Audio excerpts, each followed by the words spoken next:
تو کہنے کا مطلب یہ ہے کہ یہ سارے تھیمز ہیں اور ان تھیمز کو بیان کرنے کا ہر شاعر کا اپنا الگ الگ انداز ہوتا ہے، الگ الگ اس کا اپنا مزاج ہوتا ہے، اس کی اپنی افتاد طبیعت ہوتی ہے۔ کوئی شاعر مشکل پسند ہے تو اس تھیم کو مشکل انداز میں بیان کرے، جیسے غالب جو ہے یہ مشکل شاعر مانا جاتا ہے،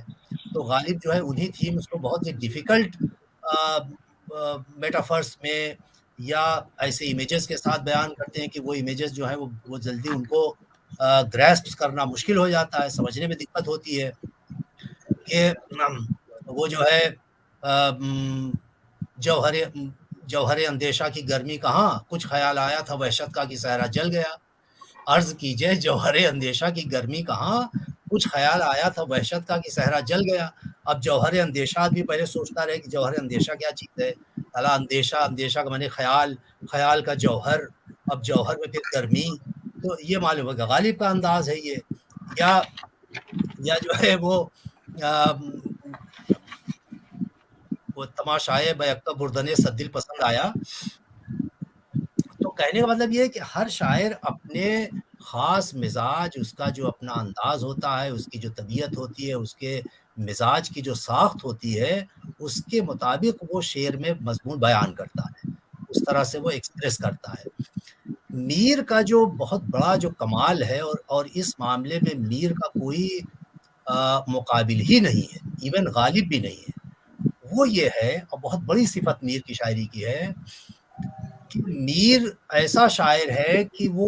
جو شعر جب کہتا ہے تو شعر اوپر سے، یعنی بالکل اوپر سطح پر شعر بالکل سادہ اور آسان معلوم ہوتا ہے، بالکل سادہ معلوم ہوتا ہے کہ اس میں تو ایسی کوئی بات ہی نہیں ہے، اور اس شعر کو جب آپ پڑھتے ہیں سنتے ہیں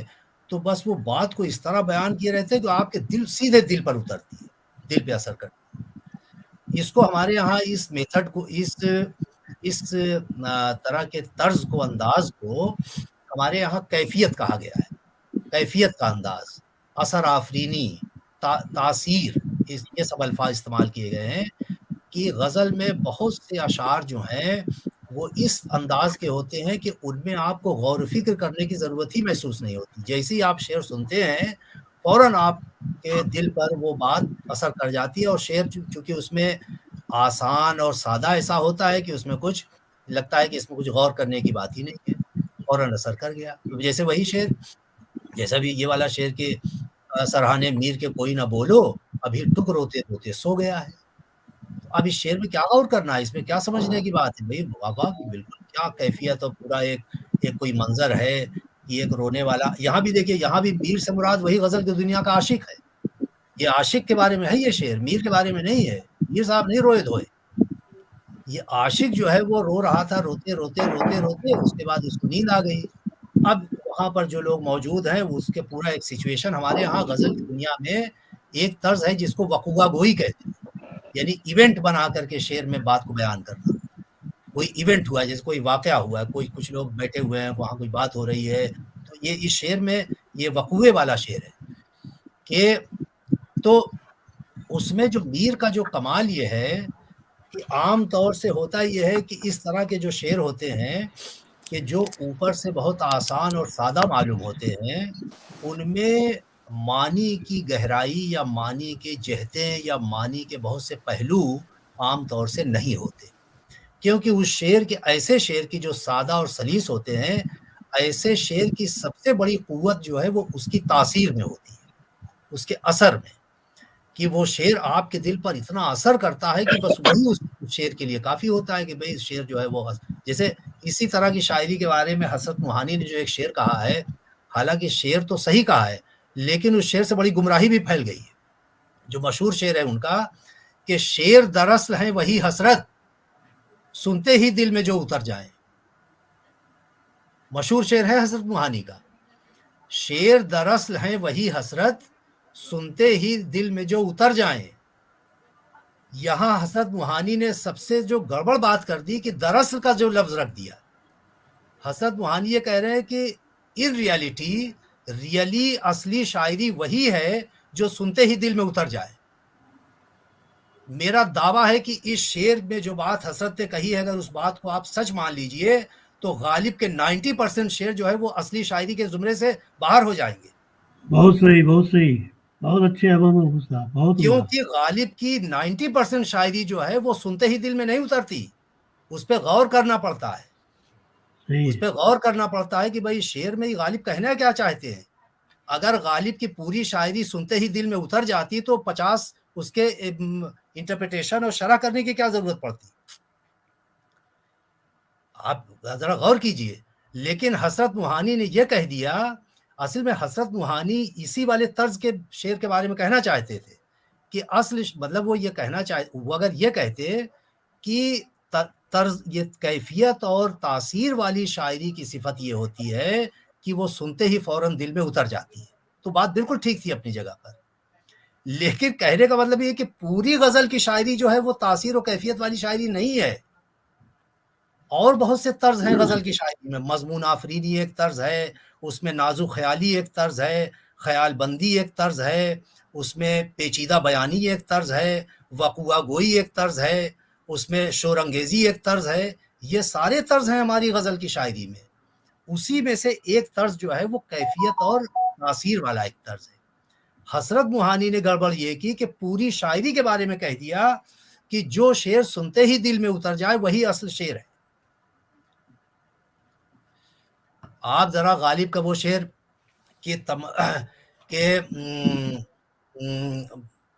وہ جو ہے، ارے پہلا ہی شعر غزل کا پہلا کہ نقش فریادی ہے کس کی شوق کا،